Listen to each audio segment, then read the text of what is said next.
بسم اللہ الرحمن الرحیم۔ کہانی حضرت 16 سیدوں کی۔ کسی شہر میں ایک بادشاہ تھا۔ اس کے یہاں کوئی اولاد نہیں تھی اور وہ بہت غمگین رہتا تھا۔ ایک دن کا واقعہ ہے کہ صبح سویرے جب وہ دان صاف کر رہا تھا تو کسی سائل کی آواز آئی۔ فوراً بادشاہ نے ہیرے سے بھری ہوئی ایک تھالی سائل کو پیش کی، لیکن سائل نے منہ پھیر لیا اور خیرات لیے بغیر چل دیا۔ بادشاہ کو سخت تعجب ہوا اور افسوس ہوا اور اس نے دربار عام جمع کیا اور سائل سے انکار کی وجہ دریافت کی۔ سائل نے کہا کہ میں بانجھ گھر کی بھیک لینا نہیں چاہتا۔ یہ سن کر بادشاہ بہت رنجیدہ اور غمگین ہوا اور اسی وقت شاہی لباس اتار کر فخری جامعہ پہن کر محل سے چلتے وقت کہنے لگا، اگر رب العزت میری عزت رکھ لے تو میں واپس آؤں گا۔ اور بادشاہ نے اپنی بیوی سے رخصت لے کر جنگل کی راہ لی۔ رات میں حضرت 16 سید کا تشریف فرمانا تھا۔ انہوں نے بادشاہ کو بلوایا، لیکن بادشاہ نے کہا، میں ابھی واپس نہیں آ سکتا، جب میری امید پوری ہوگی اس وقت میں واپس لوٹوں گا۔ انہوں نے کہا، تمہاری امید پوری ہوگی، ضرور پوری ہوگی، تم ادھر آؤ اور میری بات سنو۔ کل صبح غسل کرنا اور اس رات سحری کر کے 16ویں کا روزہ رکھو اور 4 رکعت نفل نماز 16 سیدوں کے نام سے ادا کرنا اور تلیا کھجور سے روزہ کھولنا۔ 5 پیسے کی شیرنی بانٹ کر ہماری کہانی سناؤ، تمہاری امید ضرور پوری ہوگی۔ جب 16 روزہ پورا ہو جائیں تو انشاءاللہ تمہاری حیثیت کے مطابق ہمارے نام پر کھانا پکا کر فاتحہ دلانا۔ یہ سن کر بادشاہ اسی وقت اپنے محل کو آ کر حکومت سنبھالنے لگا۔ غسل کیا اور 16ویں کا روزہ رکھا۔ اسی طرح جب 9 روزے ختم ہوئے تو اس کے یہاں لڑکا تولد ہوا، مگر بادشاہ نے برابر روزہ رکھا۔ جب 16 روزے پورے ہوئے تو بادشاہ نے بڑی ہی عقیدت کے ساتھ فاتحہ دلوایا اور شیرنی تقسیم کر کے کہانی سنایا۔ محل کے قریب ایک بڑھیا رہتی تھی۔ اس نے بادشاہ سے دریافت کیا کہ اس کے یہاں کس طریقے سے اولاد ہوئی۔ بادشاہ نے فرمایا، بڑی بھی سامنے تشریف لائیں اور فاتحہ کا کھانا کھائیں تو میں بتاؤں گا۔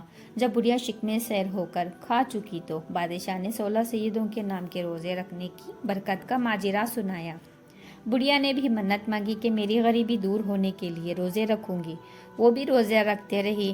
16 روزے جب پورے ہوئے تو اس نے پوسر کھانا پکایا اور فاتحہ دینے والی تھی کہ اس بڑھیا کے گھر ایک لکڑہارا جو ہر روز آیا کرتا تھا، اس روز بڑھیا کا گھر بند پایا۔ لکڑہارے نے دروازہ کھٹکھٹایا تو اندر سے ہی بڑھیا نے جواب دیا، مجھے کام زیادہ ہے تو مہربانی کر کے کل تشریف لانا۔ جب دوسرے دن لکڑہارا بڑھیا کے گھر آیا تو بہت حیران ہوا، کیونکہ بڑھیا کی جھونپڑی ایک عمدہ حویلی میں تبدیل ہو گئی تھی۔ لکڑہارے نے جھرونکوں سے جھانک کر دیکھا تو بڑھیا اندر جھولے میں جھول رہی تھی۔ بڑھیا نے اسے پہچان لیا اور اسے اندر بلایا تو لکڑہارے نے اندر آتے ہی پوچھا، بڑی اماں، کیا میں پوچھ سکتا ہوں کہ آپ کو اتنی دولت کہاں سے آئی؟ بڑھیا نے فرمایا، یہ سب 16 سیدوں کے نام پر 16 روزے رکھنے کی برکت ہے۔ ہمارے بادشاہ کے یہاں انہی کے طفیل سے خدا نے اولاد عطا فرمائی۔ میں نے ان روزوں کی برکت کو آزما لیا ہے، اسی کے طفیل آج میری غریبی دور ہو گئی ہے۔ لکڑہارے نے بھی منت مانگ لی اور 16 روزے ختم ہونے بھی نہ پائے تھے کہ وہ بھی بڑا مالدار ہو گیا اور بہت بڑی فاتحہ کیا، لیکن اس روز 5 پیسے کی شیرنی منگا کر 16 سیدوں کی کہانی بولنا بھول گیا۔ اپنی بیوی سے سوتے وقت کہنے لگا، میں کہانی سنا کر شیرنی تقسیم کرنا ہی بھول گیا ہوں۔ اس کی بیوی نے کہا، کوئی پرواہ نہیں، ہم تو 16 سیدوں کے نام کی فاتحہ دے چکے ہیں۔ اور وہ دونوں کیا کرے سو گئے۔ جب صبح لکڑہارا حاجت کے لیے جنگل گیا تو اس کے ہاتھ میں پانی کا لوٹا تھا۔ اسی وقت وہاں کے شہزادے کے گم ہو جانے کی خبر ہوئی۔ ایک سپاہی شہزادے کی تلاش میں پھرتا ہوا ادھر آ نکلا تو دیکھا کہ اس لکڑہارے کے ہاتھ میں جو لوٹا تھا وہ شہزادے کے خون سے بھرا ہوا سر بن گیا ہے۔ سپاہی نے دیکھا اور فوراً ہی لکڑہارے کو گرفتار کر لیا اور بادشاہ کے سامنے حاضر کیا۔ بادشاہ نے غصے میں آ کر اس کو قید خانے بھجوا دیا۔ قید خانے میں کچھ ہی دن گزرے تھے کہ خواب میں لکڑہارے نے دیکھا کہ 16 سیدوں کہہ رہے ہیں، اے غافل، تو نے ہماری کہانی نہیں سنائی اور شیرنی کیوں نہیں تقسیم کی؟ کل 15ویں تاریخ ہے، بھول نہ جانا، غسل کر کے 15ویں کا روزہ رکھ، ہماری کہانی دوسروں کو سنا اور شیرنی تقسیم کر۔ لکڑہارے نے کہا، شیرنی لانے یا منگوانے کے لیے میرے پاس پیسے نہیں ہیں۔ تو انہوں نے کہا کہ صبح کو اٹھ کر دیکھ، تیرے بستر پر 5 پیسے ملیں گے۔ دوسرے دن اس نے سپاہیوں سے منت سماجت کر کے غسل کیا، روزہ رکھا، نفل نماز پڑھی، 5 پیسے لیے جیل کی کھڑکی میں سے دیکھ رہا تھا کہ کوئی نظر آئے تو شیرنی منگوائے۔ اتفاق سے ایک مہاجن کا وہاں سے گزر ہوا، وہ اپنے بیٹے کی شادی کا سامان خریدنے کے لیے جا رہا تھا۔ لکڑہارے نے اس سے درخواست کی کہ وہ میرے فاتحہ کے لیے شیرنی لا دے، مگر مہاجن نے لانے سے انکار کر دیا اور چل دیا۔ تھوڑی دیر بعد وہاں سے ایک بڑھیا روتی ہوئی اپنے مرے ہوئے بیٹے کے کفن دفن کا سامان خریدنے جا رہی تھی۔ جب لکڑہارے نے 16 سیدوں کے نام فاتحہ کے لیے شیرنی کو لانے کو کہا تو اس نے مقدس فاتحہ کی شیرنی فوراً خرید کر دی۔ فاتحہ سنی، اس فاتحہ کی شیرنی تبرک لیے دکان پہنچی اور اپنے بیٹے کو دفنانے کا سامان لیے ہوئے گھر پہنچی۔